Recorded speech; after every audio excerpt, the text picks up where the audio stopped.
ভোরবেলা ঘুম ভাঙতে উঠতে নিয়ে উঠতে পারল না তুলি। কেউ একজন তার উপর লেপ্টে শুয়ে আছে, মানুষটার সম্পূর্ণ ভর তার উপর। বিষয়টা বোধগম্য হতে তুলির হাত পা অসাড় হয়ে আসলো। বিস্ফোরিত নয়নে মুখটা সামান্য উঁচু করে দেখল নিশান। সঙ্গে সঙ্গে তুলির ভেতর কিছু একটা পরিবর্তন হলো। পরিবর্তনটা সূক্ষ্ম নয়, বড় সড় পরিবর্তন। তার বুকের ভেতর ধরফর করছে।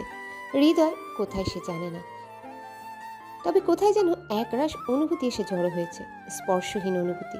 বাম হাতটা উঁচু করে সে নিশানের ঘন চুলে রাখলো, হালকা করে ছুঁয়ে দিল চুলগুলো। প্রেম ভালোবাসা কি তা তুলি জানে না, জানতে চায়ও না। সে চায় একটু বাঁচতে, আর 10টা মানুষের মতো স্বাভাবিক জীবন অতিবাহিত করতে। তার চোখের কোণ ভিজে উঠল। বস্তিতে কাটানো মুহূর্তগুলো স্মৃতিপটে ভেসে উঠল। প্রতিনিয়ত যুদ্ধ করা জীবন থেকে সে মুক্তি চেয়েছিল দারিদ্র্য, অত্যাচার আর প্রিয়জনদের নিষ্ঠুর করাঘাত থেকে। হয়তো সেটা মিরাজের হাত ধরে বা অন্য কারো হাত ধরে। মিরাজের প্রতি তার অনুভূতি কেমন ছিল তা সে জানে না, শুধু জানতো মিরাজের হাত ধরে তার জীবনযুদ্ধের সমাপ্তি ঘটবে। সে সাধারণভাবেই বাঁচতে শিখবে। মিরাজ নয়, নিশান নামক মানুষটার মাধ্যমে সে একটা সুন্দর জীবন পেল। এটাই তার ভবিতব্য। এতটুকু তার স্বপ্নের মধ্যে ছিল না, ছিল না তার কল্পনার মধ্যেও। প্রতিনিয়ত সংসারের সাথে যুঝতে থাকা জীবন থেকে তার মুক্তি মিলেছে, সে এতেই খুশি। তুলি উঠার চেষ্টা করে পারল না। নিশানের শরীরটা এই মুহূর্তে তার কাছে মৈনাক পর্বতের মতো ভারী মনে হচ্ছে। কি করে নিশানকে সরাবে? ধাক্কা দিবে, নাকি জাগ দিলে ভালো হয়? তুলি ডাকাডাকির মধ্যে গেল না। ঘুম ভেঙে নিজেকে এই অবস্থায় আবিষ্কার করলে উল্টে তাকেই বকা দিবে নিশান। সে সাবধানে নিশানের হাত দুটো সরাতে চাইল, কিন্তু বিন্দু মাত্র নড়াতে পারল না। উল্টো নিশান নড়ে চড়ে আরো গভীরভাবে ভেতরে ঢুকে গেল। তুলি কিছুক্ষণ ফুসফুস করে নিঃশ্বাস ছাড়ল। এভাবে আর কিছুক্ষণ থাকলে সে নিশ্চিত দম বন্ধ হয়ে মারা যাবে। নিজেকে সামলে হাতমুঠ করে অতি কষ্টে কাঁধ ঘুরল। বড় করে শ্বাস নিয়ে এক ধাক্কায় নিশানকে নিচে ফেলে দিল। নিশান হকচকিয়ে গেল, চোখ কচলে হুড়মুড় করে ফ্লোর থেকে উঠে দাঁড়ালো। তুলির দিকে তাকিয়ে বিস্মিত কণ্ঠে বলল, তোমার সাহস তো কম নয়, আমাকে ধাক্কা দিয়ে বেড থেকে ফেলে দিলে। তুলি উঠে বসলো, কাপড় ঠিক করে মাথার চুল খোপা করলো, মুখে হাত রেখে লম্বা একটা হাই তুলল। নিতান্ত হেলাফেলা করে বলল, ভাগ্যিস লাথি দিয়ে ফেলে দেইনি, শুধু ধাক্কা দিয়েছি। কি, আমায় লাথি দিয়ে ফেলতে চেয়েছিলে? কথা তো সেরকমই ছিল। গতকাল রাতে বলেছিলেন যে আমি আপনাকে চেটে ফোঁটা স্পর্শ করে লাথি দিয়ে ফেলে দিবেন। সেজন্য আমার অবচেতন মন অনেক সাবধান ছিল, ভুলেও আপনার দিকে এগোয়নি। আপনি নিজেই সারা রাত আমার বুকের উপর লেপ্টেছিলেন। মিথ্যে কথা। তুলি এক পলক নিশানের দিকে চেয়ে বলল, আপনি তো ভীষণ সাংঘাতিক মানুষ। আমার শরীর থেতলি দিয়ে বলছেন মিথ্যে কথা। আপনি তো প্রেগনেন্ট বানানোর পরেও কসম খেয়ে বলবেন আমি তোমাকে ছুঁয়েই দেখিনি। নিশানের মুখ হা হয়ে গেল বিস্ময়। এই মেয়ে অকপটে কি বলছে? সিরিয়াসলি? নিজের বিস্ময় ভাব লুকিয়ে সে বলল, তুমি একটা বিচ্ছু। আমি নিশ্চিত তুমি নিজেই আমার কাছে গিয়েছিলে। তুলি উঠে দাঁড়ালো, বিছানার দিকে আঙ্গুল তুলে বলল, আপনার দেখছি মস্তিষ্ক বিকৃত ঘটেছে। ঘুমানোর সময় ওপাশে ঘুমিয়েছিলেন, উঠলেন এ পাশ থেকে। স্মরণে পড়েছে না? নিশান কিছুক্ষণ থম মেরে রইল। তুলি তো ঠিকই বলেছে, সে তো ওপাশে ছিল, এপাশে আসলো কি করে? ঘুমের ঘোরে? হ্যাঁ নিশ্চয়ই। তবু আমতা আমতা করে কাঠগলায় বলল, তুমি তুমি নিশ্চিত আমাকে টেনে ওপাশে নিয়ে এসেছো, তাই তো? যাক বাবা, আমার সব কনফিউশন দূর হলো। আপনি আস্ত একটা রামছাগল। রামছাগল চিনেন? থুতনির কাছে যে এক মুঠো দাড়ি থাকে। রামছাগলের বুদ্ধি গরুর গোবরের মতো। আপনারও সেই রকম। গরুর লাথি দেখেছেন? রামছাগলের প্রিয় খাবার। আপনি হচ্ছেন সেই রামছাগল। আমার উপর শুয়ে এখন আমাকেই ব্লেম করছেন। চুপ, একদম চুপ বলছি। তুলি ওয়াশরুমের দিকে পা বাড়ালো, একবার পেছন ঘুরে তাকিয়ে বলল, আজ রাতে বুকের উপর আসবেন তো লাথি মিস হবে না। নিশান চেঁচিয়ে বলল, তুমি একবার লাথি দিয়ে দেখো শুধু, তোমার কি হাল করবো আমি নিজেই জানি না। আমার বাড়ি, আমার ঘর, আমার বিছানা, আমার বউ। বউয়ের বুকের ওপর মাথা রাখবো, জড়িয়ে ধরবো, প্রয়োজনে যা ইচ্ছে তাই করবো, তাতে তোমার কি? তুলি যেন বেকুব বনে গেল। চোখের সাদা অংশ আপনা আপনি বড় হয়ে গেল। কি বলছে এই ছাগলটা? গোল গোল চোখে সে পাথরের মূর্তির মতো দাঁড়িয়ে রইল। নিশান চট করে সরে গিয়ে তুলিকে পাশ কাটিয়ে ওয়াশরুমে ঢুকলো। এক নজর তুলির দিকে চেয়ে ঠাস করে দরজা বন্ধ করলো। তুলি টলমল পায়ে এগিয়ে বিছানায় বসলো। তার মাথা ঘুরছে। মস্তিষ্কের ভেতর একটা কথাই বারবার প্রতিধ্বনিত হচ্ছে। সেটা হলো নিশানের মুখে বলা আমার বউ কথাটা। তুলি লজ্জায় দু হাতে মুখ ঢেকে ফেলল। পাখি আমার নীরের পাখি অধীর হলো, অধীর হলো কেন জানি আকাশ কোণে যায় সোনাকি ভোরের আলোর কানাকানি। সুচিত্রা মিত্রের কণ্ঠের গান শুনে সম্পদের ঘুম ভাঙল। মস্তিষ্ক সজাগ হলেও চোখের পাতা মেলতে ইচ্ছে করছে না। মনে হচ্ছে চোখের পাতার উপর এক মনোজনের পাথর চাপিয়ে রাখা হয়েছে। সে চোখ খুলল না, কান পেতে গান শুনল এবং অবাক হয়ে লক্ষ্য করলো ভোরবেলা রবীন্দ্রসঙ্গীত শুনতে ভীষণ ভালো লাগছে। সিদ্দিকুর রহমান যে রোজ ভোরবেলা রবীন্দ্রসঙ্গীত শুনেন তা সম্পদের অজানা নয়। তার ঠোঁটের কোণে হাসি ফুটে উঠল।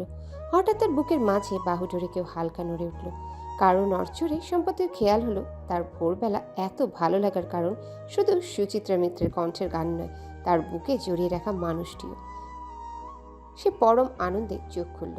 নিজের থুতনির কাছে তিথির মাথার চুলগুলো সরিয়ে নিচে তাকালো। তিথি তাকে জড়িয়ে গভীর ঘুমে। তিথির পিঠের কাছে জড়িয়ে রাখা বাম হাতটা সম্পদ সরালো।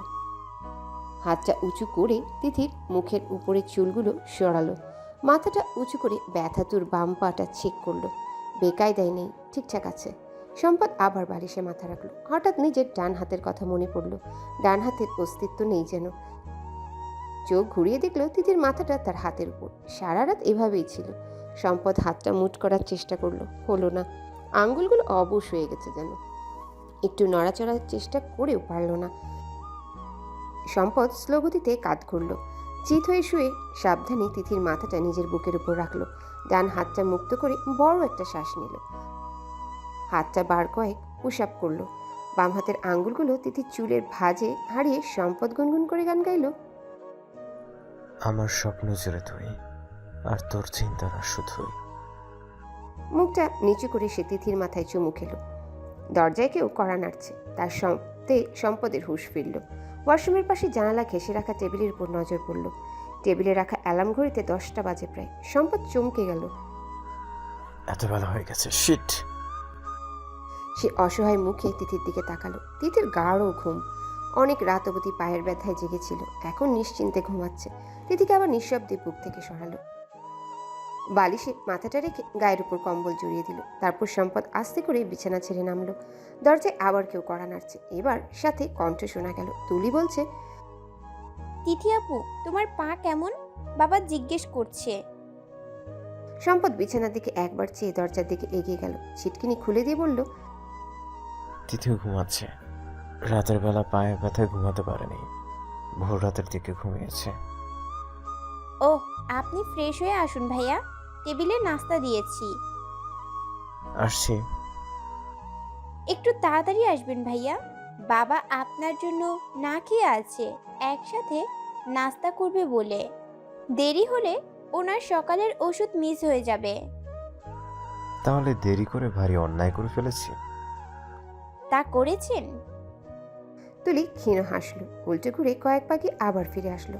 বলল, তিথি আপুরও তো সকালে ওষুধ খেতে হবে, আপনি বরং আপুকেও ডেকে দিন, খেয়ে দিয়ে আবার ঘুমাবে। প্রত্যুত্তরে সম্পদ মাথা নেড়ে বলল, হুম। তুলি হাসি মুখে চলে গেল। সম্পদ দরজাটা ভিড়িয়ে সরে দাঁড়ালো এবং মনে হলো তুলি চমৎকার একটা মেয়ে। নিশান ভাগ্যগুণে চমৎকার এই মেয়েটিকে পাশে পেয়েছে। নিশানকে সে দেখেছিল কয়েক বছর আগে বিজনেস কেসের সময়। কোর্টে এই ছেলেটি সিদ্দিকুর রহমানের সাথে দেখা করতে গিয়েছিল। দুজনের চেহারায় বহু মিল না থাকলেও কিছু একটা আছে যা দেখে চট করে ধরে ফেলা যায় এরা বাবা ছেলে। তিথির দিকে এক পলক চেয়ে সম্পদ ওয়াশরুমে ঢুকলো। কিছুটা সময় নিয়ে সে চোখে মুখে পানি দিল, বেসিনের আয়নার দিকে তাকালো। রাত জাগার ফলে চোখ দুটো হালকা লাল। সে আর সময় ব্যয় করলো না, ফ্রেশ হয়ে বের হলো। তিথি উঠে গেছে। সম্পদ হন্তদন্ত হয়ে কাছে গিয়ে বলল, এখন কেমন লাগছে তোমার তিথি? পা ব্যথা করছে? মাথা ব্যথা কমেছে? তিথি গম্ভীর কণ্ঠে বলল, আমি ঠিক আছি। আপনি মুখ মুছে আসুন। আপনার কপালের চুল থেকে আমার মুখে পানি পড়ছে। সম্পদ মুচকি হেসে উঠে দাঁড়ালো। সে লক্ষ্য করেছে তিথিকে ঘুমন্ত দেখে যতবার ওয়াশরুমে যাবে এসে দেখবে উঠে পড়েছে। সে টাওয়াল দিয়ে হাত মুখ মুছে বলল, এখানে বালতিতে করে পানি এনে দিই, হাত মুখ ধুয়ে নাও। তিথি মাথা নেড়ে না জানালো তাকে ওয়াশরুমে যেতে হবে ইমিডিয়েটলি। সে বলল, জলদি করে বড় মা বা তুলিকে পাঠিয়ে দিন তো, দরকার। সম্পদের কপাল কুঁচকে গেল। চিন্তিত কণ্ঠে বলল, আমি থাকতে তাদের কেন জ্বালাতে হবে? আমাকে বলো তিথি, কি দরকার? আপনাকে বলতে পারবো না। আপনি ওদের কাউকে পাঠিয়ে দিন তো। আমাকেই বলতে হবে, আমি কাউকে ডেকে দিব না। বলো কি প্রয়োজন? তিথি স্থির হয়ে গেল। বেশিক্ষণ স্থির থাকতে পারল না, পেট ধরে মোচড়ামুচড়ি শুরু করলো। অসহায় চোখে মুখে কাদো কাদো হয়ে সম্পদের দিকে তাকাতেই সে যেন সব বুঝে গেল। হাতের টাওয়ালটা রেখে এগিয়ে এলো। অতীব সাবধানে তিথিকে কোলে তুলে নিয়ে ওয়াশরুমে ঢুকলো। আস্তে করে কোল থেকে নামালো। তিথি বেসিনে ভর দিয়ে এক পায়ে দাঁড়ালো। ছোট্ট একটা টুলের উপর তিথির বাম পা রেখে সম্পদ বলল, আমি বাইরে অপেক্ষা করছি। বলেই সে ওয়াশরুমের দরজা ভিড়িয়ে দিয়ে বাইরে অপেক্ষা শুরু করলো। তিথি ওয়াশরুম থেকে ক্ষীণ স্বরে বলল, আমার হয়ে গেছে। সম্পদ দরজা ঠেলে স্বাভাবিকভাবে ভিতরে ঢুকলো। তিথি বেসিনে ভর দিয়ে দরজার দিকে মুখ করে দাঁড়িয়ে আছে। তার চোখ দুটো ক্রমাগত এদিক ওদিক ছোটাছুটি করছে। মুখে লজ্জার ছাপ স্পষ্ট। সম্পদ তাকে আরেক দফা লজ্জায় ফেলতে এক পা করে তিথির দিকে এগুলো। তিথি ভয় মিশ্রিত চোখে সম্পদের দিকে তাকিয়ে আছে। সম্পদের চোখ দুষ্টুমিতে ভরপুর।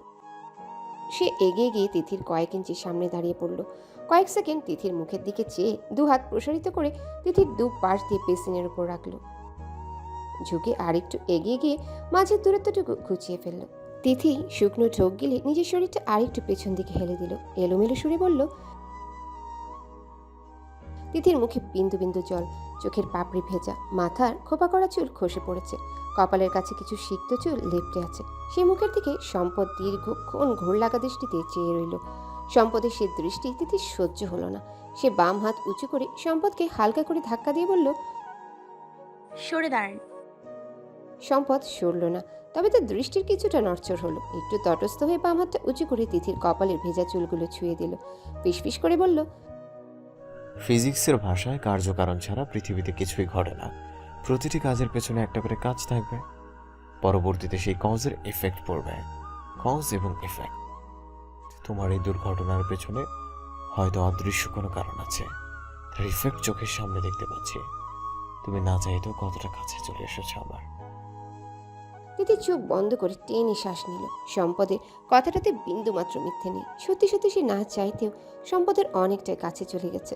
এই মানুষটার মধ্যে কিছু একটা আছে যা তাকে সব ভুলে চুম্বকের মতো কাছে টানে। মানুষটার প্রতিটি কথা, প্রতিটি কার্যকলাপ, ছোট বড় কেয়ারগুলো বুকে অস্থির ঢেউ তুলে দেয়। সেই সাথে মনে টুকরো টুকরো অনুভূতি জন্ম দিচ্ছে। মানুষটার একটুখানি স্পর্শ তাকে ভাসিয়ে নিয়ে যেতে চায় দূর থেকে সুদূরে, একদম বহু দূরে। সম্পদের স্পর্শে তিথির ঘোর ভাঙে। সম্পদ তাকে কোলে তুলে নিয়েছে। তিথি আড়ষ্ট ভঙ্গিতে হাত বাড়িয়ে গলা জড়িয়ে ধরতেই সম্পদ দরজা ঠেলে রুমে প্রবেশ করে। খাটে হেলান দিয়ে তিথিকে বিছানায় বসিয়ে দেয়। বাম পাটা সাবধানে উঁচু করে একটা বালিশের উপর রাখে। আপনি খেয়ে আসুন, অনেক বেলা হয়েছে। তিথি নিচু স্বরে বলে ফেলে। তার কণ্ঠ শুনে সম্পদ চোখ খুলে তাকায়। তিথির পাশে বসে বলে, তোমারও তো খেতে হবে, আগে তোমাকে খাইয়ে আমি খাবো। আমাকে খাওয়াতে হবে না, বা অকেজো, হাত নয়। তবুও টাইমলি মেডিসিন খেতে হবে। খেয়ে নিব, আপনাকে ভাবতে হবে না। আমি না ভাবলে কে ভাববে? আমার নিজের ভাবনা নিজেই ভাবতে পারি। মানুষ নিজের চাইতে কাউকে বেশি ভালোবাসে না, সো আমার প্রতি এত দরদ দেখাতে হবে না। আমার নিজের লাইফের প্রতি আমার যথেষ্ট ভালোবাসা আছে। তিথির কণ্ঠে কেমন কাঠিন্যতা মিশে আছে। সম্পদের কপাল কুঁচকে গেল। রাতে তো বেশ স্বাভাবিক ছিল তিথি, হঠাৎ রেগে যাচ্ছে কেন? কি সব বলছে? সম্পদ তিথির একটা হাত চেপে ধরে বলল, কি হয়েছে, রেগে যাচ্ছ কেন? তিথি একটানে নিজের হাত ছাড়িয়ে নিল। তার কি হয়েছে সে নিজেই জানে না, উল্টাপাল্টা কি সব বলে ফেলেছে। কে বলেছে মানুষ নিজের চেয়ে কাউরে বেশি ভালোবাসতে পারে না? বছর 6 আগে তাদের দুটো বিল্ডিং পরে একটা বাসার রান্নাঘরে আগুন লেগেছিল। সদ্য হামাগুড়ি দিতে শেখা বাচ্চাকে বাঁচাতে গিয়ে মা আগুনে ঝলসে মারা গেল। পৃথিবীতে কত শত ঘটনা নিত্য দিন ঘটছে। একজনকে বাঁচাতে গিয়ে আরেকজন অকাতরে প্রাণ হারাচ্ছে। নিজের জীবনের থেকে অন্যের প্রতি ভালোবাসা বেশি না থাকলে কি করে সম্ভব? মানুষ জাতির কত গুণ, একমাত্র তারাই পারে নিজের জীবনকে তুচ্ছ করে অন্য একজনকে ভালোবাসতে। অন্য জীবের এই ক্ষমতা নেই উদ্ভিদের। তিথির হঠাৎ কান্না পেল। সে নিজের উপর বিরক্ত। কেন নিশানকে ভালোবাসতে গেল? নিশান নিজেই তাকে স্বপ্ন দেখিয়ে মাঝপথে ছেড়ে চলে গেল। কেন তার জীবনে নিশান নামক ঝড়টা এলো? নিশানের আগে সম্পদ কেন আসলো না? সে এত সহজে দ্বিতীয়বার ভাঙতে চায় না, পড়বে না নতুন করে সম্পদের প্রেমে, ভালোবাসবে না তাকে, তার মায়ে জড়াবে না। তিথি ফুপিয়ে ফুপিয়ে কান্না শুরু করলো। সম্পদের বুকের ভিতর থক করে উঠল। আর একটু কাছে ঘেঁষে বসে চিন্তিত মুখে বলল, আরে কান্না করছো কেন? পা ব্যথা করছে আবার? তিথি, আয় তিথি। তিথিকে চুপ থাকতে দেখে সম্পদ পরম মমতায় তার চোখের জল মুছে দিল। তিথি এক ঝটকায় সম্পদের হাত সরিয়ে বলল, আপনি একটা উদ্ভিদ। সম্পদের চোখে মুখে নতুন করে বিস্ময় ভর করলো। তিথিকে শান্ত করার জন্য ঘন ঘন মাথা নেড়ে বলল, হ্যাঁ, একদম ঠিক বলেছ। আমি উদ্ভিদ। তা কেমন উদ্ভিদ? বরগাছে নিশ্চয়। অন্য একজনের আশ্রয় বেঁচে আছি, তাকে ছাড়া আমি অস্তিত্বহীন। সম্পদ ভ্যানিশ। তিথির কান্না থেমে গেল। চোখ মুছে বলল, আমার ক্ষুধা লেগেছে। সম্পদ মুচকি হেসে উঠে পড়ল। নিঃশব্দে দরজা ঠেলে বাইরে বের হলো। ডাইনিংয়ে সিদ্দিকুর রহমান বসে আছেন, তার হাতে আতিকের খবরের কাগজ। সম্পদ কাছে গিয়ে বলল, বড় বাবা, ভেরি সরি, অনেক দেরি করে ফেললাম। সিদ্দিকুর রহমান বিস্মিত হলেন। এই যুগে এত বিনয়ী ছেলে সচরাচর দেখা যায় না। তিনি মানুষ চিনতে ভুল করেননি। এই ছেলেটাই একমাত্র তিথির উপযুক্ত। তিনি হাতের পেপার ভাঁজ করে বললেন, বসে পড়ো বাবা, কোনো সমস্যা নেই। ভোরবেলা 1 কাপ চা খাওয়ার পর আমি এমনিতেও অনেক দেরিতে খাই। জানো তো, নিশানের বউ তুলি মেয়েটা দুর্দান্ত চা বানায়। তিথি তাকে আমার জন্য চা বানানো শিখিয়ে দিয়েছে। সম্পদ চেয়ার টেনে বসে পড়ল। রেশমা রান্নাঘর থেকে বের হয়ে টেবিলে খাবার দিল। সম্পদের দিকে এগিয়ে দিয়ে বলল, তিথি উঠেছে বাবা? ওর খাবারটা রুমে পাঠিয়ে দিন একটু। তুলি রান্নাঘর থেকে প্লেট হাতে বের হয়ে বলল, আপুর খাবার আমি আলাদা করে রেখেছি, আপনি খান, আমি দিয়ে আসছি। তুলি প্লেট হাতে দরজার বাইরে থেকে একটা ডাক দিল, তারপর ভেতরে ঢুকলো। তিথি গম্ভীর দৃষ্টিতে তুলির দিকে তাকালো। তুলি মেয়েটা যেন পুরো মায়ায় জড়ানো, যে কেউ চট করে তার মায়ায় জড়িয়ে যাবে। নিশান ভাই এতদিনে হয়তো হার মেনেছে। বসো তুলি। তুলি এগিয়ে এসে তিথির পাশে বসলো, পায়ের দিকে চেয়ে বলল, আপু, তোমার পায়ের অবস্থা কেমন? বুঝতে পারছি না, একটু বেটার হয়তো। রাতে অনেক ব্যথা করছিল। ব্যথা উপশমের মানুষও তো সাথে ছিল। তুলির দুষ্টুমি ভরা কণ্ঠে তিথি মিইয়ে গেল। মুখে সর্বত্র লজ্জার আভা। চকিতে তার রাতের কথা মনে পড়ল। সম্পদ তার ব্যথা উপশমের জন্য পন্থা না পেয়ে চুমু খেয়েছিল। নিজেকে ধাতস্থ করে বলল, নিশান ভাই কি করে? তিনি তো খেদে অফিসে চলে গেছে। ওহ তুলি, তোমার ব্যাপারে তেমন কিছুই জানি না। পড়াশোনা কতদূর তোমার? তুলি প্লেটটা এগিয়ে বলল, বলছি, তার আগে আমায় অনুমতি দাও, তোমায় নিজ হাতে খাইয়ে দিব। তুমি খেয়েছো? তোমায় খাইয়ে দেই। তিথি মেয়েটার ব্যবহারে মুগ্ধ হতে বাধ্য হলো। মেয়েটাকে তার ভীষণ ভালো লাগছে। জীবনে প্রথমবার একটা বোনের বড্ড অভাব বোধ করলো সে, এবং বোনের জায়গাটা তুলি মেয়েটার জন্য বরাদ্দ করে দিল। তুলি এক লোকমা খাবার তিথির মুখে তুলে দিয়ে বলল, আমার জন্ম অনেকটা বস্তি এলাকায়। অনেকটা বললে ভুল হবে, বস্তিই বলা চলে। বস্তির অনেক ছেলে মেয়ে পড়াশোনা করত, দুজন টিচারও ছিল। ক্লাস 5 পর্যন্ত বস্তিতেই মাটিতে বসেই পড়েছি, অ আ ক খ শিখেছি। একটু বড় হওয়ার পর কাছের সরকারি হাই স্কুলে ভর্তি হই। ক্লাস 10 পর্যন্ত পড়াশোনা করেছি। মূলত স্কুল থেকে উপবৃত্তি পেতাম, সেটার লোভেই সৎমা স্কুলে যেতে বাদ সাধেনি। তিথির খাবার চিবানো বন্ধ হয়ে গেল। কৌতূহল নিয়ে প্রশ্ন করলো, সৎমা? আমার নিজের মা নেই। নেই বলতে দুনিয়াতে নেই এমন না, দুনিয়াতে আছে, বেঁচে আছে। আমার 6-7 বছর বয়সে সে এক কেরানির সাথে পালিয়ে গেছে। তারপর আর খোঁজ মেলেনি তার। শুনেছি বরিশালের ওদিকে গ্রামে থাকে। আমার মায়ের পেটের একা আমি। মা চলে যাওয়ার কয়েক মাসের মধ্যে বাবা বস্তির এক বিধবা মহিলাকে বিয়ে করলেন। আমার সৎ মায়ের পেটের পিচ্চি পিচ্চি দুটো ভাই আছে। বুঝলে আপু, আমি বস্তি থেকে পালিয়ে এসেছি। সৎ মা আর বাবা মিলে বিশ্রী এক লোকের সাথে বিয়ে ঠিক করেছিল। সেই জন্য মিরাজের কথায় পালিয়ে এলাম। তুলির প্রতিটি কথা তিথির মনে দুঃখের ছাপ ফেলছে। মুখের আধ চিবানো খাবারটুকু গিলে কোনো রকমে বলল, কোন মিরাজের কথা বলছো? নিশান ভাইয়ের এক বন্ধুর নাম মিরাজ। নিশান ভাইয়ের সাথে কয়েকবারই বাড়িতে এসেছিল। তুমি ঠিক ধরেছ, ওই মিরাজই নিশানের বন্ধু। মিরাজের সাথে পরিচয় আমার এসএসসি পরীক্ষার সময়। একে একে 9টা পরীক্ষা শেষ। ধর্ম পরীক্ষার দিন মেইন গেট দিয়ে ঢুকে হঠাৎ করে ফাইলে চোখ গেল। দেখি অ্যাডমিট কার্ড নেই। বুকের ভেতর শীতল ঝড় বয়ে গেল যেন। হাত পা কাঁপাকাঁপি অবস্থা। এলোমেলোভাবে এদিক ওদিক খুঁজছি। প্রায় দৌড়ে যে রাস্তা দিয়ে হেঁটে এসেছিলাম সে রাস্তায় দিয়ে খোঁজা শুরু করলাম, কিন্তু কিছুতেই পাচ্ছি না। পরীক্ষা শুরুর বেশি সময় নেই। চিন্তায় পাগল প্রায় অবস্থা আমার। হঠাৎ একটা বাইক এসে থামলো আমার সামনে। শ্যামবর্ণের এক ছেলে অ্যাডমিট কার্ড বাড়িয়ে দিয়ে বলল, এটা খুঁজছো? তোমার ছবির সাথে মিল আছে। পরীক্ষার আর 8 মিনিট বাকি আছে, দৌড়ে গিয়ে ধরতে পারবে না, বাইকে ওঠো। আমি বাইকে উঠে পড়লাম। পরীক্ষা শেষে বাইরে বের হতে দেখি ছেলেটা বাইক নিয়ে দাঁড়িয়ে আছে। তাকে দেখে ভিড়ের মাঝে মিশে গেলাম, কিন্তু কিভাবে যেন খুঁজে বের করলো। তারপর মাঝে মধ্যে দেখা হওয়া শুরু হলো। একটা সময় আমায় ভালোবাসা নিবেদন করলো। মাস 6 পর আমি রাজি হলাম। ব্যাস, তারপর হঠাৎ হঠাৎ আলাপ হতো। একদিন নিশানকে মিরাজের সাথে নিয়ে আমার সাথে পরিচয় করিয়ে দিল। তারপর নিশানের সাথে আর দেখা হয়নি। আমার কাছে ফোন ছিল না বলে মিরাজের সাথেও তেমন কথা হতো না। এর মধ্যে সৎ মা বিয়ে ঠিক করলো।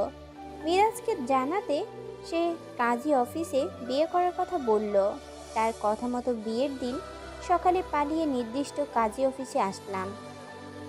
4টার দিকে নিশান আর মিরাজের দুটো ফ্রেন্ড আসলো, যাদের মধ্যে আমি শুধু নিশানকে চিনি। মিরাজের তাড়াতাড়ি আসার কথা ছিল, কিন্তু সে আসলো না তো আসলোই না। রাত 9টা পর্যন্ত আমরা অপেক্ষা করলাম, তারপরও মিরাজের দেখা মিলল না। এর মধ্যে আমি কেঁদে কেটে অস্থির। আমি সহজে কাঁদি না, এক ফোঁটা চোখের জল ফেলি না। আমার সৎ মা আমায় মারতে মারতে জখম করে দিত আমার এক ফোঁটা চোখের জল দেখার জন্য, কিন্তু তার সে ইচ্ছে আমি কোনো দিন পূরণ করিনি। হাজারো মার খেয়ে নির্বাক থাকতাম, কিন্তু সেদিন ভয়েই কান্না করে দিলাম। মিরাজ না আসলে আমার কি হবে ভেবে পাগল প্রায় অবস্থা। নিশান আমাকে অসুস্থ করলে তার বাড়িতে নিয়ে যেতে চাইলো। এর মধ্যে বাগড়া দিল একদল যুবক। আমাকে কাঁদতে দেখে হয়তো তারা কনফিউজড হয়েছিল। ভয় দেখিয়ে জোর জবরদস্তি করে নিশানকে 2-4টা কিল ঘুষি দিয়ে বিয়ে পড়িয়ে দিল আমাদের। তুলি একটা দীর্ঘশ্বাস ফেলে ফের বলল, আমাদের বস্তিতেও কিছু ছেলে ছোকরা আছে এমন। এরা দল বেঁধে ঘুরে বেড়ায়, অনৈতিক কর্মকাণ্ড করে দল বেঁধে। এরাও রাস্তায় দুজন ছেলে মেয়ে একা দেখতে পেলে জোর করে বিয়ে পড়িয়ে দেয়। হয়তো ছেলে মেয়ে দুটো সম্পর্কে বন্ধু বান্ধব বা কাজিন থাকে, কিন্তু তারা কোনো যুক্তি মানে না, আনন্দ পাওয়ার জন্য মজার ছলে এগুলো করে। এতে যে কারো কারো জীবন নষ্ট হয়ে যায় সেটা একবারও ভাবে না। তিথির শরীর কাঁপছে, জগতের সমস্ত কথা হারিয়ে ফেলেছে যেন। একবার তুলি মেয়েটার জন্য কষ্ট হচ্ছে, তো একবার ভাগ্যের পরিহাসের দম বন্ধ হয়ে আসছে। সে এক হাতে বিছানার চাদর খামচে ধরে বলল, মিরাজ আসলো না কেন? জানা নেই, সেদিনের পর থেকে মিরাজ আর যোগাযোগ করেনি। নিশান প্রায় প্রতিদিন মিরাজের খোঁজ করে, আমাকে না বললেও আমি বুঝি। আমার কি মনে হয় জানো? আমার মনে হয় মিরাজ আমার প্রতি মুগ্ধ ছিল। প্রথম দিন দেখে হয়তো আমার প্রতি মুগ্ধতার সৃষ্টি হয়েছিল।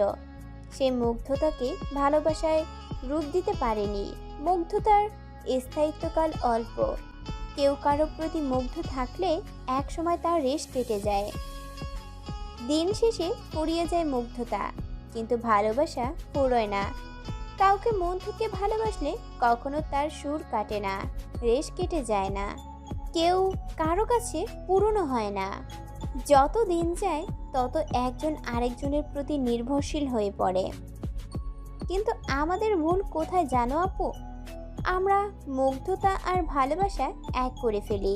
মুগ্ধতাকে ভালোবাসা মনে করে বিয়ে করি, কিন্তু সংসার জীবনে গিয়ে একসাথে সময় কাটাতে কাটাতে একত্রে বসবাস করতে করতে যখন মুগ্ধতা কেটে যায়, তখন একে অপরের প্রতি বিরক্তিকর জন্ম নেয়। সময়ের ব্যবধানে সেই বিরক্তি ফুলে কেঁপে ফেঁপে এক সময় ভয়াবহ রূপ ধারণ করে। এর পরিসমাপ্তি বিচ্ছেদে গিয়ে রূপ নেয়।